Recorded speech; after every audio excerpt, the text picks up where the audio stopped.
How's it going, guys? Welcome back to another Silica video. I am joined today with the man himself, the man, the legend, Mr. Martin, aka Dramalam. He is here to read out the patch notes and go over the patch notes with you guys. So a little bit of a different video. Instead of me having to read it and then go to Dram, read it, to go to Dram, we're just going to leave it all to Dram. Dram's going to go through it all with you guys in just a hot moment. If you enjoyed the video, please like, subscribe, hit that bell notification button. I am live every Sunday, maybe the occasional Saturday, depending if Sundays are busy, but every weekend for Silica Sundays. So if you want to come in, join, play some games, have a blast, have a laugh. Dram joins me from time to time as well, so you get to shoot Dram if you want, or shoot me, or die to us. It's a whole bucket of fun. Yeah, whole bucket of fun.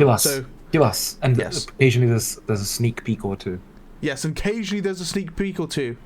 So yeah, without further ado, guys, I'm gonna pass you over to the one and only Mr. Dram. Take it away. Right, hello everyone. So, I'll just dive straight into it. So obviously the most important addition in the update was the addition of Crimson Peak. So previously in the beta, the map was called Project Mirror Site B, and there's a reason for this. It's on the planet Centaurus, which is the Centauri homeworld, in Proxima Centauri constellation, our nearest star, yeah.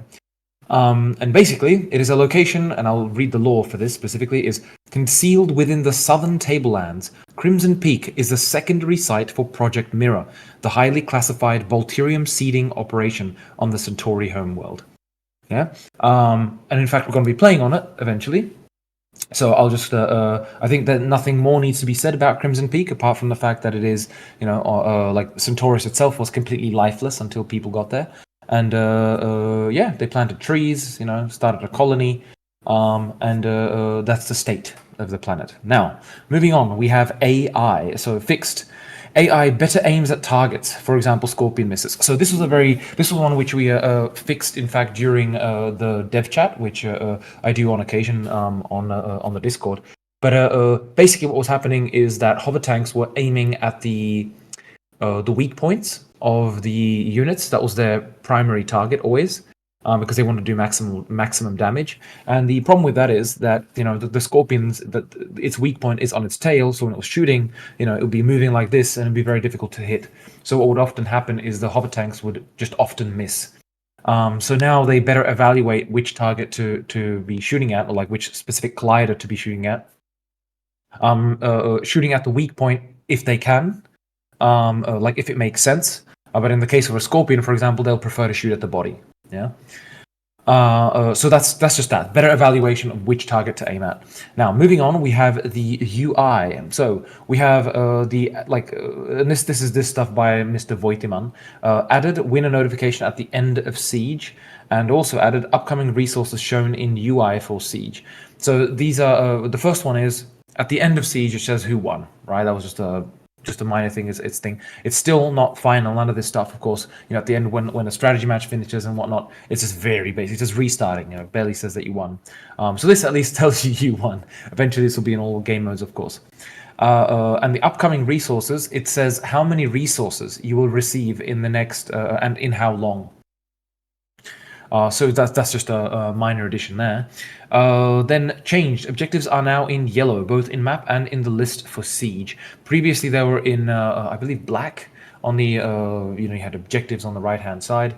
And they were in black, so barely readable. And on the map they were in blue, which was just lost when it was solo defending. So that's just been changed, so it's a bit more clear, for the defending team. Next, we have improved Siege virtual building icons. So this is just little icons which better indicate what kind of structure it is. Because previously there was, I forget what was that. It was like a very, very basic, ugly icon. Now it's a little bit nicer. Next, we have changed the fighter MG sound. Yeah, that's just a minor change. It's in fact just double the speed. Basically, just so it's just it's written in the notes so people know that it's changed. And I'm not wondering like why we didn't mention or anything like that. But basically, instead of one double-barrel machine gun. Now it has 2 double-barrel machine guns, which only aim forward. Previously, it was a turret on the front, which could aim and shoot 360 degrees. Now it's just there's 2 on the sides, and it can primarily aim only forward. So you have to rotate the whole vehicle towards your target. Then there's technical. There was a few null pointers in Siege. Those have been fixed. I think I don't have to go through which one specifically, but in fact I don't even know them from the top of my head. Then there was non-unlocking side spawn in Siege. So what was happening when you pushed forward on the in the Siege mode onto specifically Bren's Chasm, when you went along the sides, there's these spawn points which are meant to be unlocked if you get the majority of, if you manage to take that over, then it should have unlocked spawn points. Those were not being unlocked, so that should be fixed. Next, projectiles continued to make sounds and were visible after deletion. This was a very frustrating and annoying thing, and in fact caused massive slowdowns in the center of the map. Because what would happen is a projectile would hit, such as siege tank. You might have heard it a couple of times. The projectile flew, and you'd hear this, whatever. It would hit, and then it would continue doing that even after the explosion. And that was a bit of a minor bug, and that's been fixed. And importantly, it also disables the visibility of the projectile. And because what was happening before, they were just in the middle of the map and they were still visible, then it was slowing down the game quite a lot sometimes. Just around the center of the map, ironically. Next, projectile delete effects played wrong. What that means is at all times, this was after a multi-threading, it was broken a bit after multi-threading. When a projectile impacted, it would in fact always play the hit sound as well as the delete sound. Not sound, but sound and visuals, right? It was just both, like the FX, like special effects. And this is particularly noticeable with the Colossus, where it did this double explosion first of all, but second of all, when you shot a projectile, like the Colossus projectile, into midair somewhere, and it didn't impact, normally there should have been this kind of this ring to indicate the projectile dissipated, like the psychic wave dissipated, but that wasn't playing anymore because of this bug. It's fixed, and that's basically, there's nothing more to it, right? Dragonfly could sometimes shoot itself. that was a silly one, but the Dragonfly's projectile was set to ignore itself for 0.1 seconds. But what can happen because of multi-threading, or more specifically batching of raycasts, that can sometimes take slightly more than 0.1 seconds for the initial shot. And because it's on different thread, that can it can just sometimes happen, and therefore it would start to go and calculate. I'm meant to be detecting my my owner now, because the idea is if it bounced and it could hit you, so that was set to something too small, so I just put it to 1 second and it's fixed. So what would happen is you'd fly, you'd shoot, and you'd hit yourself and deal damage to yourself. It's incredibly frustrating. Fixed hit detection on aliens and infantry used the wrong hit zone size, causing strange misses. So this one in particular was a really unpleasant one that had gone undetected for couple of months, in fact. I noticed that again on the dev chat, so thank you for all those stopping by.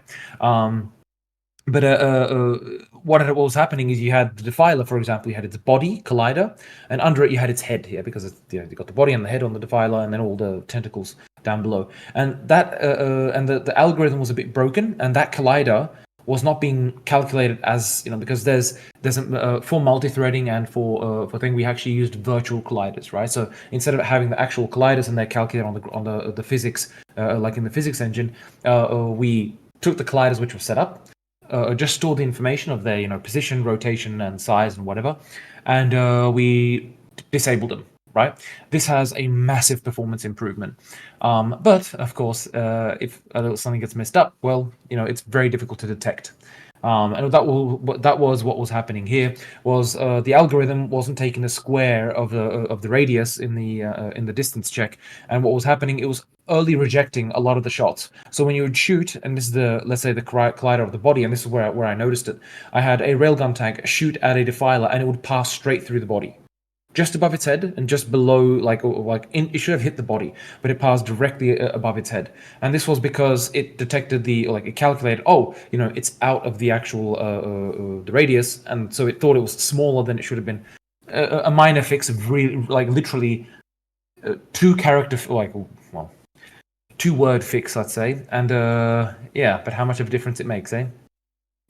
Then fixed, player aiming at unit detected a phantom sphere around the unit, causing turrets to look away close up. So what would happen is you'd be aiming at an alien in the distance, and then you'd get close, for example, and that alien, like all the characters, they have or units in fact, they have an additional sphere which is used for early rejection, like optimization, right? So like if you're shooting at it, if it does not hit that sphere, then it considers all of those colliders, which I mentioned previously, to be unhittable, right? It's just, it just ensures that you don't have to calculate needlessly. But what was happening was, of course, it was being hit detected by the camera raycast, which was unpleasant, of course. So you'd be aiming at the alien, and there's this invisible sphere around it. And what would happen is, as it moves closer to you, you'd start aiming on a higher point on that sphere, and your turret would rotate away from the alien, so you couldn't even hit it. Yeah, it was very frustrating. It was a super minor issue fixed within like 5 minutes. So that's that one. Multiplayer. Holy cow. Okay, we have still a lot to go. And I see there's a few things missing here, but it doesn't matter. Multiplayer. Fixed. Sneaky spots behind heavy vehicle factory in Siege. Yeah, that was a little bit of a dodgy point. There was just an area near the heavy vehicle factory where you could kind of hide and shoot it, and the AI could never get to you. It was naughty, very naughty. Multiplayer fixed holes in Rift Basin maps. Yeah, so there's a couple of holes. Thank you, Italian. He found a lot of holes in the Rift Basin map. And not only him, of course, a couple of other people mentioned them as well. Controls fixed. Free fly camera could not latch onto individual hit zones on aliens and infantry. So pre-multi-threading, you could latch your camera onto, like, for example, the arm of an infantry guy, right? Which had this nice effect, especially when you smooth it. The camera would be kind of like bobbing around, or you'd be able to latch it onto just his weapon, and as he's moving around, you get the kind of like weapon view, for example. And that stopped working when we added multi-threading. Exactly, again, related to that collider issue I mentioned before. So that's been fixed. Balance. Now there are a lot of balance changes here. They're all like a lot of them are just overlapping, obviously, but you get the point. Hoverbike switches off when out of bounds in defender or attacker zones. This is to stop the hoverbike spam in Siege, and I should have specified in Siege. So the whole idea is if you try and drive a hoverbike directly into the enemy base, it will just switch off, right? The idea is that the hoverbike is expensive. You as a player are a VIP, so you get the hoverbike, but at the same time, they don't want it to be destroyed in the middle of an enemy base because that's just surely going to die. So, because if you notice when you hop off a hoverbike, you unclaim it, it will teleport away. So that's the idea, at least that's the lore explanation, that it gets switched off to ensure that it can be teleported away to safety. And you can continue on your mission. So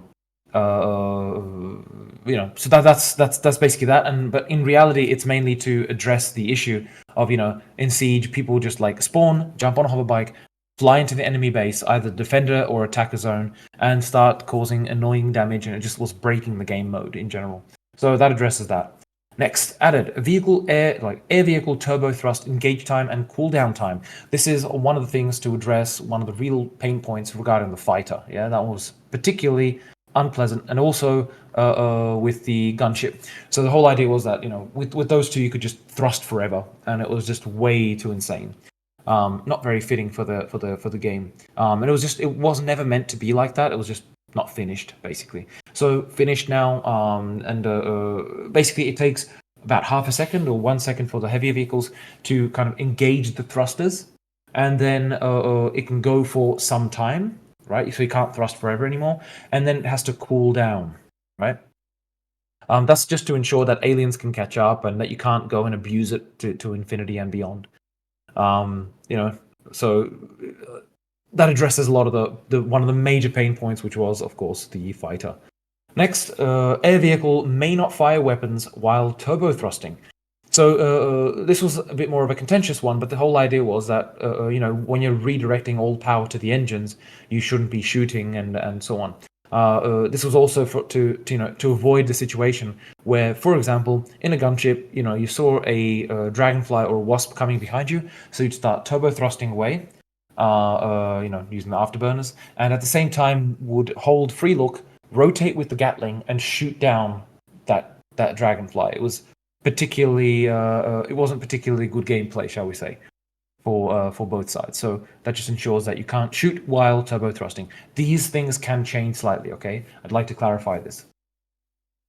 Next, gunship MG aim compensation. So what was happening is, if let's say you were in gunship flying laterally like this, there was a stationary, for example, or moving, it doesn't matter. But let's say a stationary, for simplicity, a stationary heavy quad, and you would fly over it. If you aimed at it with the Gatling and shot, it would of course add the velocity of the gunship, which is correct, and the bullets would of course land. They wouldn't go and hit it because they'd be add your velocity and they'd land behind the heavy quad.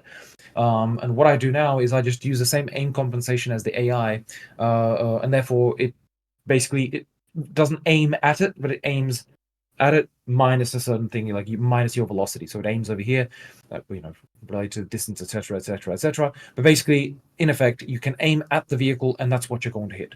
It is much more pleasant to use. Added gunship turbo thrust engage cooldown times. Oh yes, that's what I that's relating to the previous thing. But basically, the gunship has the turbo thrust engage and cooldown times set to 1 second and 2 seconds. 2 seconds. And that's okay. This actually is a bit of a bug, but those two lines you can safely ignore. Sorry, not the cooldown time specifically, but specifically the engage time is used. Yeah, so it's when you start the thrusters, it takes 1 second before they actually engage. On a gunship, on the fighter, it's half a second. Next, air vehicle turbo thrust limited by time. So that's related to the cooldown, but basically you can't thrust forever. I mentioned before. Because we go through, from the beta patch notes, and then you kind of compile them, you get a bit of a overlap there. Next one, added air vehicles cannot fire while turbo thrusting. I already mentioned that one before. I don't know why is there a second time. Turbo thrust to bomber. That's just an addition. The dropship is not yet modified. That is planned. Okay, but the bomber basically can turbo thrust now as well. Yeah, and it's also faster, but that's further down. So, changed. Fighter MG range from 600 meters to 250. Now, I mentioned it's got, 2 MGs now, so it's actually more deadly. But most importantly, with those 2 MGs, it can only shoot at up to 250 meters. This is intentional to ensure that it's primarily used against air targets. Yeah, because it's meant to be an air-to-air unit, or specifically that, it's meant to be kind of like a dogfighter. Next, the MG magazine size went from 40 to 30. And I think later on that's actually changed yet again. So it doesn't matter. So we reduced the magazine size so you'd be reloading more often. So you can't shoot forever. Because it's quite deadly. Yeah, it's got double the cadency, okay? Just can shoot twice as fast. Next, change. Fighter missiles replaced with an unguided dive bomb. The old glide bomb, really. But basically, in the missiles were just... I did not like the way they work, because it was... First of all, I had to make them relatively slow, or they were too effective. And then it just felt like it's like, click, and that's... you do damage. And it's just boring. There's no skill in that. It wasn't particularly fun to fight with. It wasn't particularly fun to fight against. So I removed the missiles and replaced them with a dive bomb. The dive bomb is relatively it deals quite a lot of damage, but of course it's difficult to hit with anything. Hit anything because you can't aim and shoot. You have to kind of glide above your target and drop it, and it just drops like a bomb, right? Next, changed fighter front MGs, changed to 2 side-mounted MGs. I mentioned that before, but just here it is again. Changed Colossus speed, changed from 12 to 14. So that, although that's a slightly minor change, that in if you're moving across the map, that makes quite a lot of difference. So its speed has been increased, and it's slightly more maneuverable as well. Next, Firebug maneuverability increased. That was where it can turn and move side to side. It was a bit too slow, I think. It was very difficult to actually dodge anything with it. That's just slightly increased just for that reason. Changed Wasp attacks turn to face target. What this is, especially this is primarily a problem when you landed on the ground.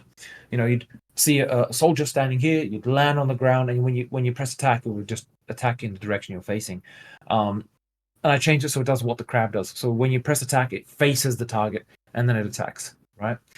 This is mainly so that if you land next to the target, you can quickly go and nom him to death, rather than being shot up in the side because you failed to look at him correctly. Yeah. I mean, you're controlling an alien which would very easily be able to nom a person from close up. So that's the idea there. Next, changed bomber bomb drop rate doubled, reload time halved. So the idea is, the bomber before was completely useless. Let's be honest. And it dropped its bombs like it was like drop, drop, drop, drop. It was just way too slow. It didn't do too much damage, and it just made a really long line of barely hitting anything. And then when you reloaded, it reloaded for a very long time.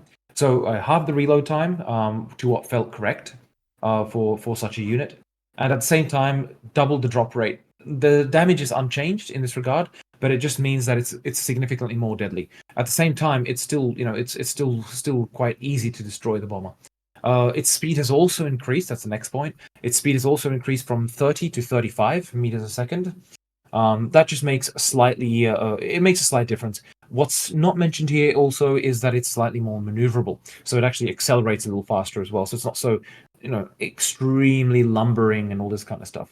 So it's definitely a unit to watch out for now. Yeah, you can still easily kill it from a distance. I mean, if you see it approaching, you can take it down with a railgun tech, right? Or you can take it down with AA and so on. But if you let it go above your base, it's going to do a lot of damage.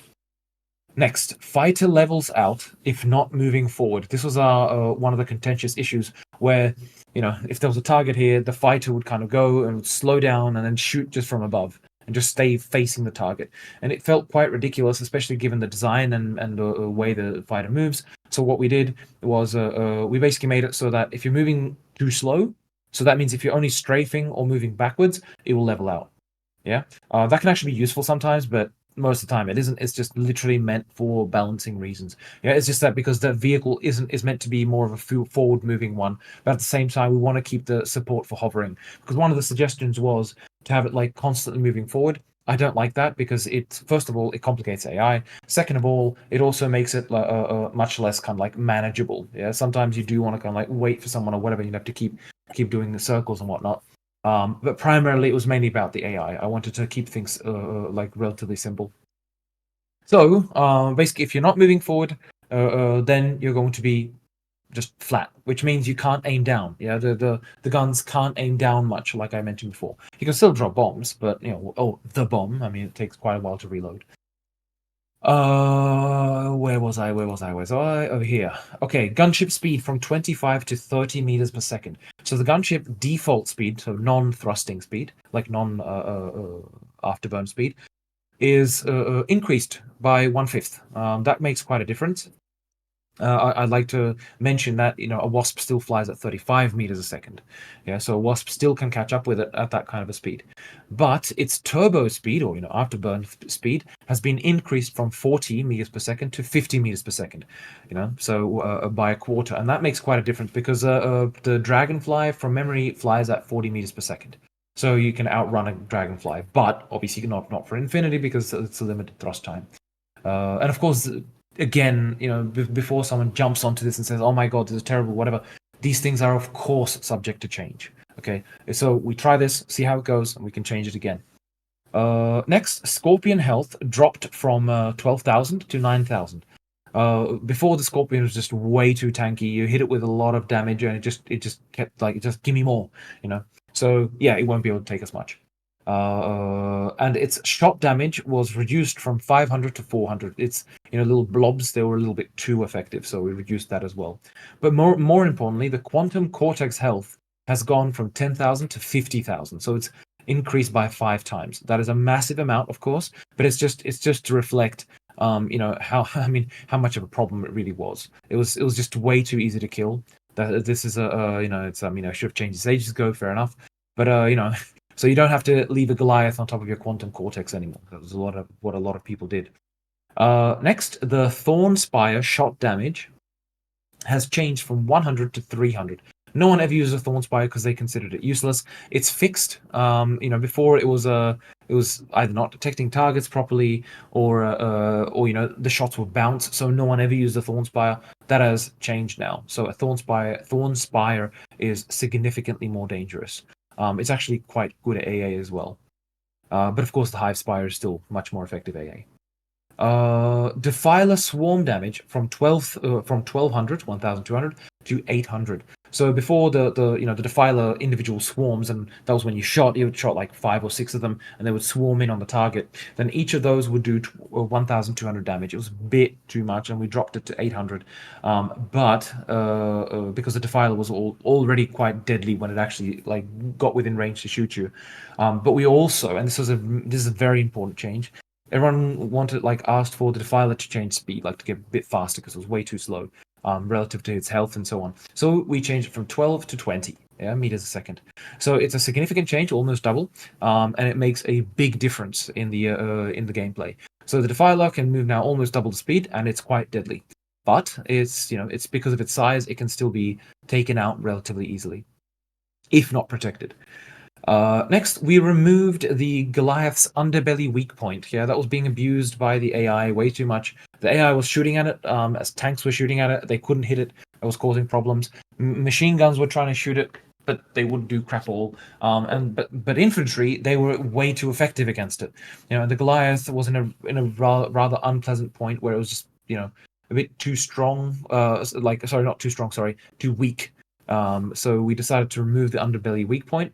It can be put back if we find it's necessary, but and an important thing is, and I think it's not on here. It's not on here. No, of course not. There's a fix as well, which fixes the